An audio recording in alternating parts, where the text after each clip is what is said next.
bagaimana ketika apa yang harus kita lakukan, istilahnya begitu, apa yang harus kita lakukan ketika kita melihat istri kita sholat kemudian nampak telapak kakinya. Nah, ini yang untuk ibu-ibu dan mbak-mbak semua, kakak-kakak semua, pokoknya kaum perempuan, mohon diperhatikan betul masalah aurat ketika sholat ini, Pak. Ini sudah sering saya sampaikan, tetapi memang kadang ada hal yang diremehkan sehingga hal itu menjadi terganggunya kesahan sholatnya. Yang pertama adalah daerah di bawah dagu. Jadi di sini ini adalah merupakan aurat karena batas wajah itu illah lihyataini, sampai bertemunya dua tulang dagu. Maka tulang ini batasannya wajah, di dalam ini sudah bukan wajah, sehingga kalau memakai mukena seyukyanya adalah sampai ke ujung dagu sini.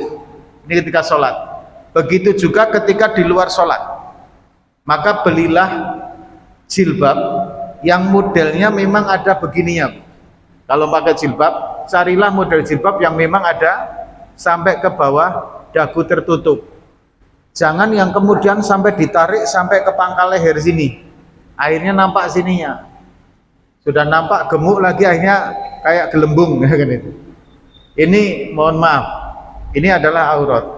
Yang kedua, untuk yang kaum perempuan yang sering diremehkan masalah aurat adalah nampaknya rambut, sehingga itu dari sini misalkan ditarik ini sehingga nampak hitam-hitam sedikit sini, padahal itu rambut.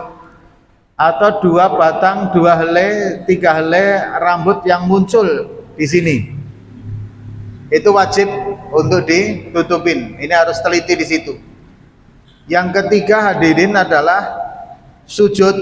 Pada saat sujud itu mukena kadang menutupi sajadah, sehingga sujudnya bukan di atas sajadah, tapi sujudnya terhalang mukenanya. Ini juga menjadi asbab yang membatalkan sholatnya, karena sujudnya di atas sesuatu yang ikut bergerak ketika kita berpindahnya rukun, yaitu telekung atau mukena tadi. Maka menjadi sesuatu yang membatalkan sholat. 3. Yang terakhir, yang keempat, ini untuk ibu-ibu yang sering diremehkan adalah berkaitan dengan adanya pergerakan ketika sujud, sehingga bagian kaki mukenanya itu naik sehingga telapak kakinya nampak. Itu juga membatalkan sholat. Yang terakhir sebagai penutupnya ini adalah pergelangan tangan. Pada saat ketika sholat itu kadang pergelangan tangannya nampak ketika atahiyat. Jadi ketika atahiyat begini ketarik sehingga turun ke bawah, meskipun ini jarang, tapi ada juga kejadian seperti itu. Nah, berkaitan dengan pertanyaan tadi, bagaimana yang melihatnya? Jika yang melihatnya itu hadirin adalah orang yang di luar sholat, maka wajib dia untuk memberitahu kepada orang yang sholat. Beritahu saja. Misalkan istri kita lagi sholat, kemudian nampak telapak kakinya, dek, telapak kakinya nampak. Maka yang diberitahu itu segera mungkin untuk menutupi aurat.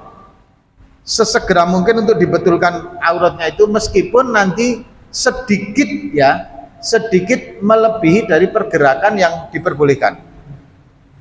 Itu harus segera dibetulkan. Alasannya adalah karena menutupi aurat. Seperti halnya ketika kita sholat kemudian terkena angin. Bapak sholat tiba-tiba ada angin, hingga sarungnya naik, ya kan itu kan. Begitu sarungnya naik, nampaklah auratnya. Makanya saya sarankan kalau pakai sarung harus pakai celana dalaman, kan gitu Pak ya. Sempat ada angin seperti itu, sarungnya naik, Bapak nggak pakai celana dalam kan repot, kan gitu Pak ya. Yang paling utama memang pakai celana panjang ditambah pakai sarung, itu utama sekali Pak. Nah hadirin, maka seketika itu juga wajib membetulkannya, seketika itu juga. Begitu juga setelah kaum perempuan itu terbuka telapak kakinya, diberitahu seketika itu juga wajib untuk menutupinya. Jika bisa langsung ditutupi, maka sholatnya tetap dihukumi sah. Tapi ketika sudah dikasih tahu dia membiarkannya, maka nanti setelah sholat tetap harus mengulanginya, Pak. Ketika sudah dikasih tahu, tetapi dia tetap bandel lah istilahnya, ya kan, tetap tidak mengindahkan, maka nanti selesai sholat kita kasih tahu disuruh ngulang. Itu untuk yang terbuka aurat. Bagaimana kalau di dalam sholat? Nah, ini yang repot. Misalkan ibu melihat depannya terbuka kakinya gitu. Makanya nanti pada saat itu mengingatkan kan repot, Pak. Kalau nanti ibu tepuk pahanya, semua orang akan terganggu kan itu. Tapi di belakangnya memberikan isyarat tepuk paha, bisa jadi nanti imamnya juga yang malah kok ada isyarat tepuk paha kan gitu, Bu, ya. Nah, kalaulah memang memungkinkan untuk mengingatkan dengan tepuk paha sehingga tidak menimbulkan madorot ataupun terganggunya yang lain, silahkan. Misalkan cuma berdua atau bertiga, ya, itu sholat kemudian nampak di depannya, ibu nampak ada yang terbuka telapak kakinya, ya ibu betulkan dengan cara tepuk paha. Tapi kalau kemudian ternyata menimbulkan madorot sehingga nanti yang lain terganggu, maka ditunggu setelah sholat baru diberitahu, Pak. Diberitahu bahwa terbuka telapak kakinya sehingga harus mengulanginya.